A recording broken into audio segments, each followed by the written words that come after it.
করছেন, কেন উনি ন্যূনতম সৌজন্য কথা বলার বা দেখা করার উনি সৌজন্যতা দেখাচ্ছেন না? উনি মহারাজা আমরা দেখেছি যে সন্ধ্যা 7টার সময় গেছেন ওনার বাংলোতে।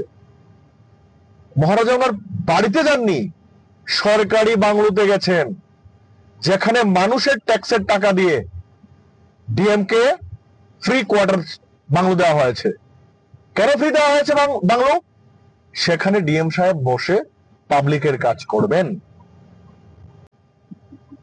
কোন গুরুত্বপূর্ণ বিষয় নিয়ে সুপ্রিম কোর্ট রাত্রে 1টার সময় বসতে পারে, আর ডিএম সাহেব 24x7 ডিউটি, যাকে সরকারি বাংলো দেওয়া হয়েছে মানুষের জন্য কাজ করার জন্য, সেখানে উনি এক পাবলিক রিপ্রেজেন্টেটিভের সঙ্গে দেখা করছেন না।